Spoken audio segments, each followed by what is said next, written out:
एक ऐसा तरीका बताने वाला हूँ जिससे आप किसी भी नंबर का स्क्वायर रूट बड़ी आसानी से निकाल सकते हैं। इसको हम बोलते हैं लॉन्ग डिवीजन मेथड। चलिए एक एग्जाम्पल की मदद से इस मेथड को समझते हैं।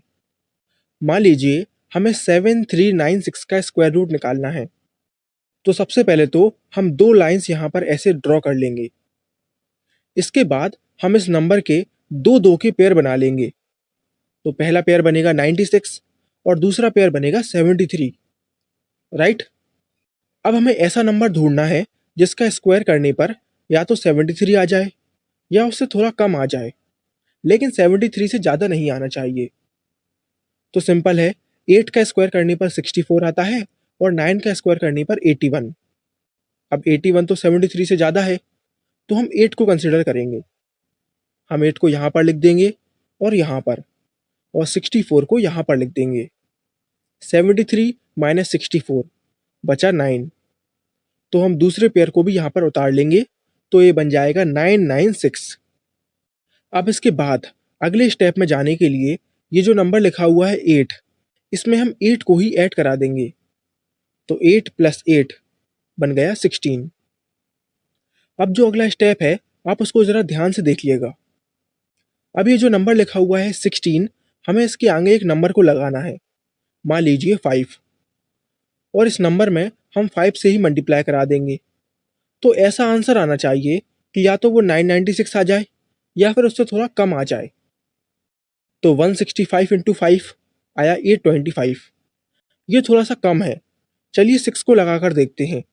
166 इंटू 6 आया 996, यानी 6 ही हमारा वो नंबर है। तो हम यहाँ पर लिख देंगे 6 और यहाँ पर लिख देंगे 6 और यहाँ लिख देंगे 996। 996 माइनस 996, तो रिमाइंडर बचा 0, यानी 7396 का स्क्वायर रूट निकल कर आया 86। इस चीज को अच्छे से समझने के लिए मैं आपको एक और एग्जाम्पल बताता हूँ।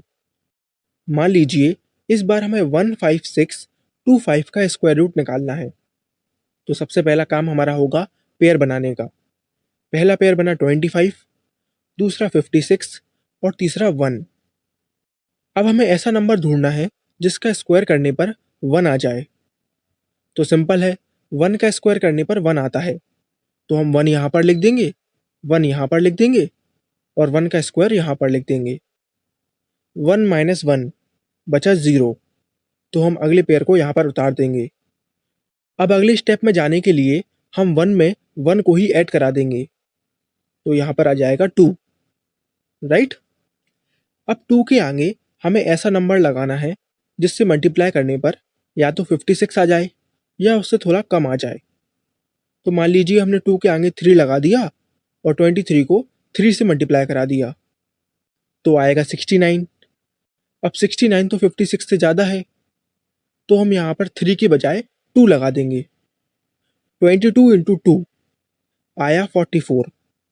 ये ठीक है, तो हम यहाँ पर 2 लिख देंगे, यहाँ पर 2 लिख देंगे और यहाँ पर 44 लिख देंगे।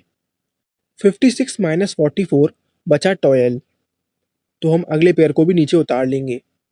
ये बन गया 1225। अब अगले स्टेप में जाने के लिए हम 22 में 2 को ऐड कराएंगे, क्योंकि इस 2 को हमने पिछले स्टेप में लगाया था। राइट। तो यहाँ पर आ जाएगा 24। अब 24 के आगे हमें ऐसा नंबर लगाना है जिससे मल्टीप्लाई करने पर 1225 आ जाए। तो 24 के आगे हम लिख देंगे 5 और 5 से ही मल्टीप्लाई करा देंगे, तो आएगा 1225। तो हम 5 को यहाँ पर लिख देंगे, यहाँ पर लिख देंगे और 1225 को यहाँ पर लिख देंगे। यहाँ बचा रिमाइंडर 0 और 15625 का स्क्वायर रूट निकल कर आया 125। राइट।